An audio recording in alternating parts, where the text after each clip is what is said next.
তোমার বাপকে যদি আমি কুকুর শ্রীগালের চেয়ে খারাপ প্রমাণ করতে না পারি, জাতির সামনে বক্তব্য দেব না।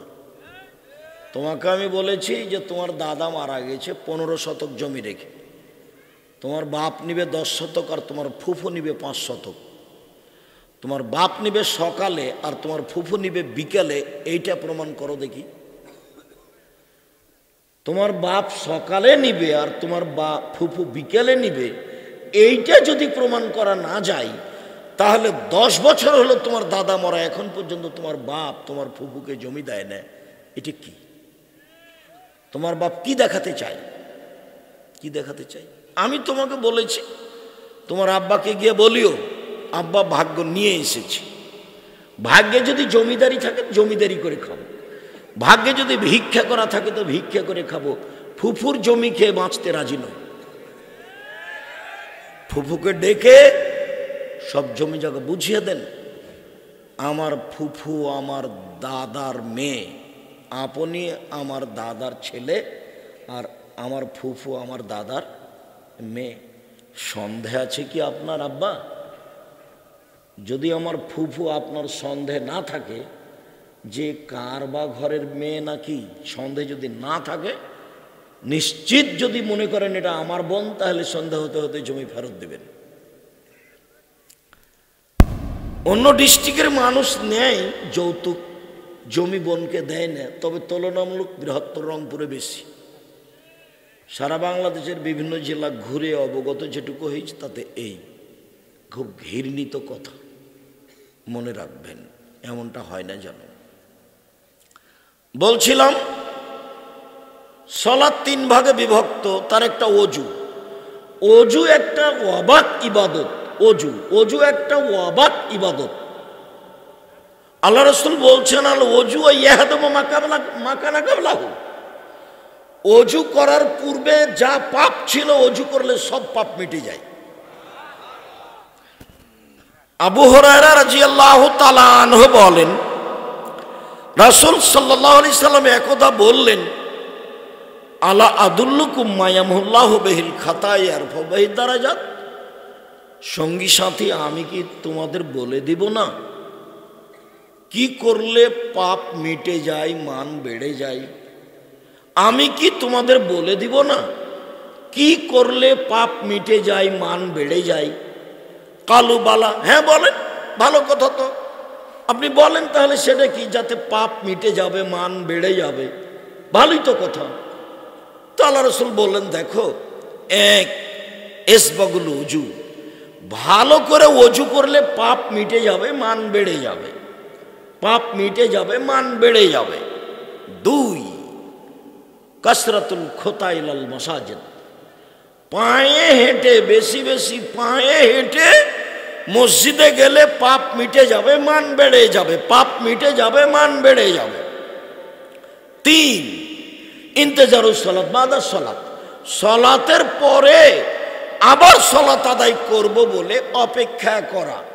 জোহরের করলাম, আসর হলে আবার মসজিদে আসবো ইনশাআল্লাহ।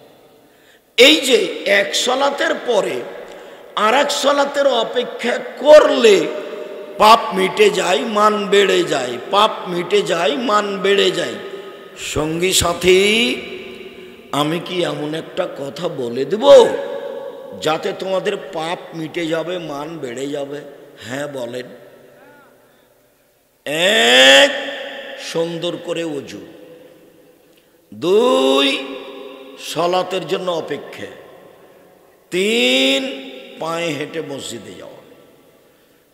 এই কথাটাই আল্লাহ রাসূল আর একবার বলছেন, মুহাম্মদ হাল তাদরি ফিমা ইখতাসিমুল মালাউল আলা, আপনি কি বলতে পারেন উপরে কি নিয়ে হইচই হচ্ছে? আল্লাহ আমাদের নবীকে মুহাম্মদ বলে ডাকতেন, জিবরাইল আমাদের নবীকে মুহাম্মদ বলে ডাকতেন, আর সাহাবীগণ বলতেন আল্লাহর রাসূল। আল্লাহর রাসূল দিয়েছেন, আল্লাহর রাসূল খেয়েছেন, আল্লাহর রাসূল নিয়েছেন। সাহাবীগণ বলতেন আল্লাহর রাসূল, জিবরাইল বলতেন মুহাম্মদ, আল্লাহ বলতেন মুহাম্মদ। আর ভারত, বাংলাদেশ, পাকিস্তানের জনগণ হুজুরে কেরাম বলছে হুজুরে পাক সাল্লাল্লাহু আলাইহি সাল্লাম, মানে উনি মরেননি, জীবিত আছেন, হাজের হুজুরে পাক সাল্লাল্লাহু আলাইহি সাল্লাম। সবাইকে বলতে হবে আল্লাহ রসুল, আল্লাহ রসুল বলেছেন, আল্লাহ রসুল দিয়েছেন, আল্লাহ রসুল করেছেন। তো আল্লাহ আমাদের নবীকে বলছেন, মোহাম্মদ হাল তাদরি ফিমা ইখতাসিমুল মালাউল আলা, ওপরে কি নিয়ে হইচই হচ্ছে তা কি আপনি বলতে পারেন? কালা নাম। আমাদের নবী বললেন, হ্যাঁ আমি বলতে পারি, আমি ওটা বলতে পারি। ফিল কাফারাত, আদমের ছেলে মেয়ের কিসে পাপ মিটে যাবে সে নিয়ে হইচই হচ্ছে, কথাবার্তা চলছে। আদমের ছেলে মেয়ে কি করলে পাপ মিটে যাবে? তো কি করলে পাপ মিটে যাবে আমি সেটা জানি, বলেন দেখি সেটা কি? তখন আল্লাহ রসুল বলছেন, এক ইসবাগুল ওযু, ভালো করে ওযু করলে পাপ মিটে যাবে, মান বেড়ে যাবে। দুই, আল মাসু আল আকদাম ইলাল মাসাজিদ, পায়ে হেঁটে মসজিদে গেলে পাপ মিটে যাবে, মান বেড়ে যাবে। তিন, আল মাকসু ফিল মাসাজিদ বাদাস সালাওয়াত, সালাতের পরে মসজিদে বসে বসে তাসবিহ তাহলিল জিকির আজকার করলে পাপ মিটে যাবে, মান বেড়ে যাবে। আপনার তো স্বভাব খারাপ, আপনি তো সালাম দিলে লাভ দিয়ে ওঠে, গেছেন পরে আসবেন আগে, খাসলত খারাপ, স্বভাব খারাপ, একটু ইবাদতের উপরে কোনো ভালোবাসা নেই। এই যে বেটি ছেলেগুলো মহিলাকে যেমন এসেছে, ঢং ঢং করে এসেছে, ঢং ঢং করে বাড়ি যাচ্ছে, বন্ধু বান্ধবের সাথে দেবর ভাসুরের সাথে এসেছে আবার যাচ্ছে, এখন বাড়ি থেকে টিভি চালু করে বসে থাকবে। আপনি বুঝতে পারেন না যে ও পশু প্রাণীর মতো আপনার বাড়িতে থাকে, খায়, হাগে, আপনি বুঝতে পারেন না? আপনাকে খারাপ লাগে না? জোহর থেকে ঘুরছে দোকানপাটে, ওর বাপ নাই, যে এমনি ঘুরে বেড়াচ্ছে, ওর ভাই নাই, ওর বাপ নাই। ও কি হিন্দুর মেয়ে? ও কি ইহুদি খ্রিস্টানের মেয়ে? ওর মা নাই? কিসের মা? কেমন মা? কি মা? শুনুন, মধ্যখানে কথা বলছি, হাদিসের মধ্যে আছে, যেই কথাটা সবসময় বলে থাকি সেটা মনে পড়লো, তা একটু বলে আগাই। কেন ঢং ঢং করে আসলো, কেন যাবে? ও জানে আমি আব্দুর রাজ্জাক বিন ইউসুফ কষ্ট করে এসেছি, আপনি তো বহুদূরের কোথায়, হিন্দুকে আসতে হবে।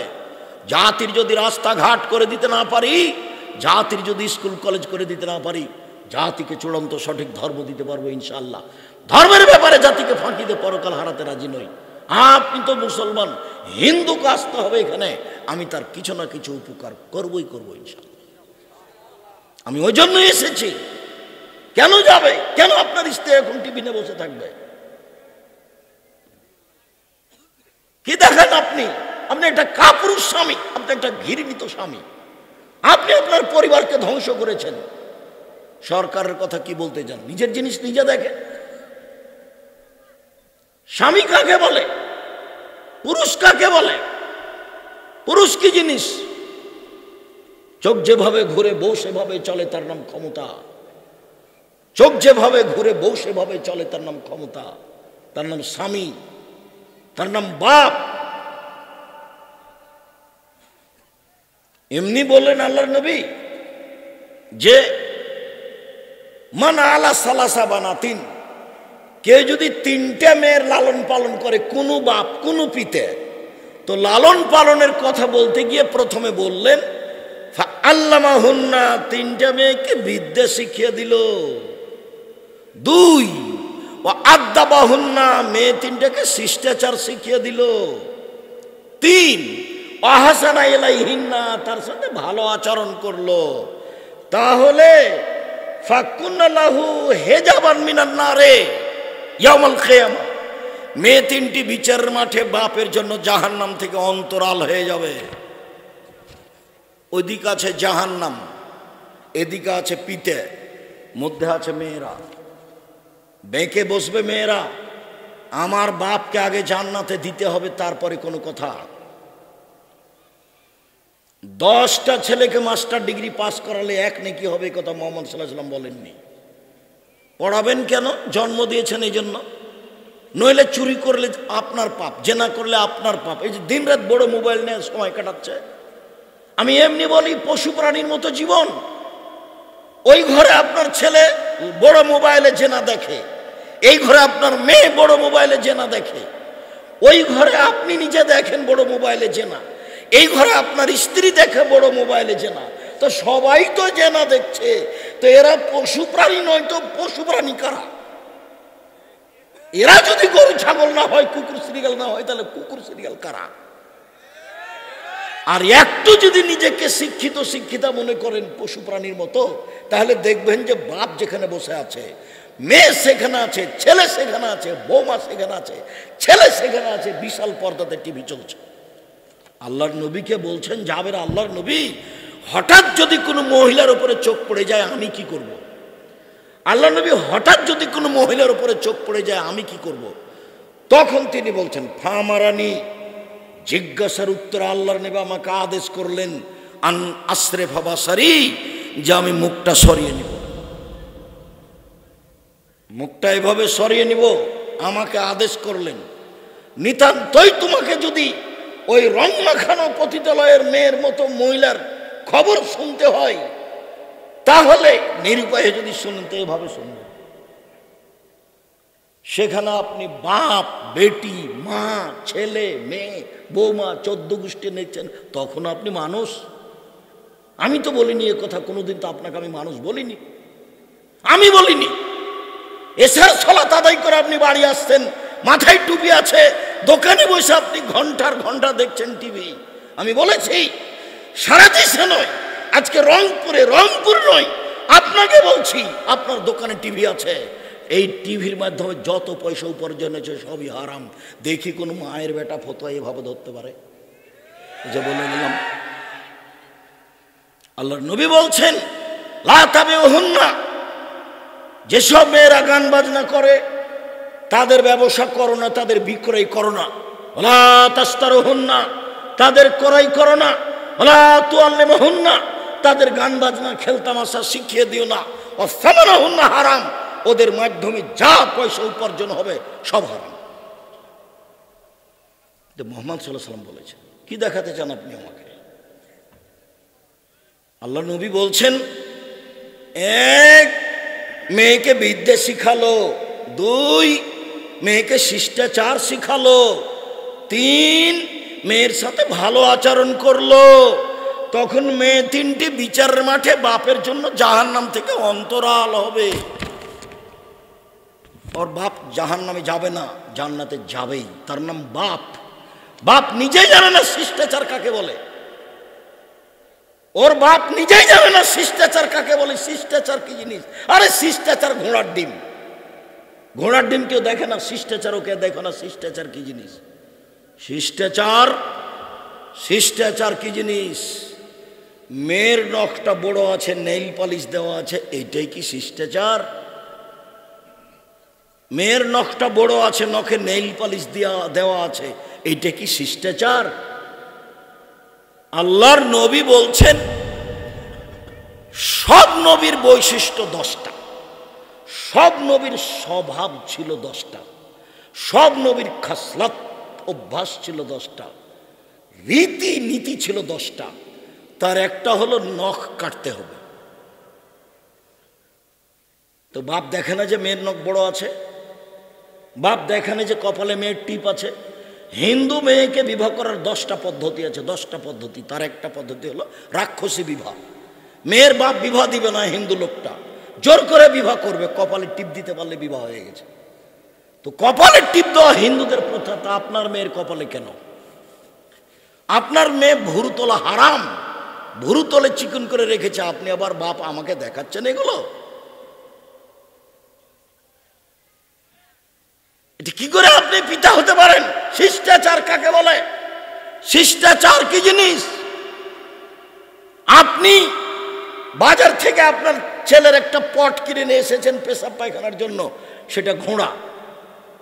শিষ্টাচার কি জিনিস?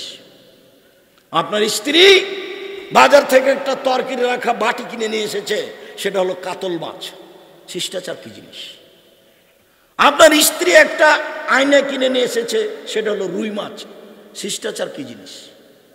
আপনার স্ত্রী প্লেট কিনে নিয়ে এসেছে, তাতে আছে চিংড়ি মাছ, শিষ্টাচার কি জিনিস? আপনার স্ত্রী আপনার বাচ্চাকে যখন কাপড়টা পরাবে তখন কোন হাত আগে ঢোকাতে হবে এটা তার আপনার স্ত্রী জানে না, শিষ্টাচার কি জিনিস? কোন পায়ের পাটা আগে ঢোকাতে হবে পায়জামার, সেটা আপনার স্ত্রী জানে না, শিষ্টাচার কি জিনিস? পানি খাচ্ছে আপনার স্ত্রীর সামনে আপনার বাচ্চা, কোন হাতে গিলাসটা ধরতে হবে এটা আপনার স্ত্রীর জানা নাই, শিষ্টাচার কি জিনিস? আপনার স্ত্রী আপনার বাচ্চার পেশাব পায়খানায় ঢুকছে, আপনার স্ত্রী তাকে দোয়া বলে দিতে জানে না, শিষ্টাচার কি জিনিস? আপনার স্ত্রী দিন রাত আপনার বাচ্চাকে দুধ খাওয়াচ্ছে, একবারও বিসমিল্লাহ বলে না, শিষ্টাচার কি জিনিস? শিষ্টাচার কি জিনিস? আপনি দিন রাত দেখতে পাচ্ছেন আপনার সাথে, আপনি রংপুরের ধনী মানুষ, আপনার মাথায় টুপি আছে, 5 ওয়াক্ত সালাত আদায় করেন, আপনি প্রতি মাসে উমরায় যান, আপনার স্ত্রী আপনার মেয়ের সাথে আছে, স্কিন পায়জামা পরে আছে, মোটা মোটা রান দেখা যাচ্ছে, বাপ কাকে বলে? বাপ কি জিনিস? বাপ কি পশু প্রাণী? বাপ কি গরু ছাগল? বাপ তো বাপই, বাপ। এই দাঁত ভেঙে দেবো, সালাত আদায় করেছিস, তার নাম বাপ। এই পোশাক কেন? যাও পোশাক পরিবর্তন করো, তার নাম বাপ। কথায় কথায় ছেলে মেয়েকে সতর্ক করে, তার নাম বাপ। দুঃখিত, আপনাকে আমি কি দিয়ে বুঝাই? জাবের বলছেন, আমি হাদিসের মধ্যে রয়েছি, জাবের রাদিয়াল্লাহু তাআলা আনহু বলছেন, আমরা রাসূলের সাথে শরীক হয়ে যুদ্ধ করে আসছিলাম, মদিনায় ঢুকবো, তখন আল্লাহ নবী বললেন যে তোমরা এখানে থামো, বসো, সকালে বাড়িতে যাব। তা আমি বললাম, আল্লাহ নবী, আমি নতুন বিবাহ করেছি, আমাকে বাড়ি যেতে অনুমতি দেন। আমি নতুন বিবাহ করেছি, আমাকে বাড়ি যেতে অনুমতি দেন। তখন আল্লাহ রসুল বললেন যে তুমি কুমারী মেয়ে বিবাহ করেছো না তালাক প্রাপ্তা মেয়ে বিবাহ করেছো? তা আমি বললাম যে আমি তালাক প্রাপ্তা মেয়ে বিবাহ করেছি, বয়সের মেয়ে বিবাহ করেছি। তো আমাকে আল্লাহ রসুল বলছেন, হাল্লা বিক্রা তোলায়বকা, হাল্লা বিক্রান তোলায়বকা তোলায়বা, তুমি কেন অবিবাহিতা মেয়েকে বিবাহ করলে না? তুমি তার সাথে খেলতে, ও তোমার সাথে খেলতো। তুমি কুমারী মেয়ে কেন বিবাহ করলে না? ও তোমার সাথে খেলতো, তার সাথে খেলতো। এই ছেলে, ওই যে লোকটা মোটর সাইকেলে চলে গেল চড়ে, তুমি চোখে দেখলে না? তুমি কি পাহারা দাও? মোটর সাইকেলটা ওখানে থামাইলা না কেন? আমি পাহারা দেবো এখান থেকে? কেন তোমরা প্রোগ্রামে ডেকেছ? 40টা অন্তত ছেলে একেবারে পাহারা দিবা, আর্মির মতো হ্যাঁ পাহারা দিবা, পিপিলিকা ওদিকে গেলে ধরতে পারো, যেন শরম পাও না কেন? এ কথা 14 বার বলে দিতে হবে? আজকে তোমরা বক্তব্য শুনলে এই গ্রামের ছেলেদের উচিত, আমার সামনে দিয়ে মোটর সাইকেল চালিয়ে চলে যাচ্ছে বেঢঙ্গার মতো, তুমি এটা হিসাব করবে না? আমি তো আল্লাহ রাসূলের হাদিস অনুবাদ করছি, তোমাকে খারাপ লাগে, আমাকে তো খারাপ লাগে না। তুমি তো মান সম্মান বুঝো না, আমি তো মান সম্মান বুঝি। আমি আল্লাহ রাসূলের কথা বলবো, হাদিস অনুবাদ করব, তুমি আসলম দেখে ওখানে গল্প করবে, সেটা আমি গ্রহণ করি না। তোমাকে আমি তো মানুষ মনে করি না। বুঝেও বুঝে না ওরা, অন্তর আছে বুঝে না, দেখেও দেখে না ওরা, চক্ষু আছে দেখে না, শুনেও। বাপ সে তুমি, সেটা তোমার বাপ, সেটা তোমার মা, সেটা তোমার বোন।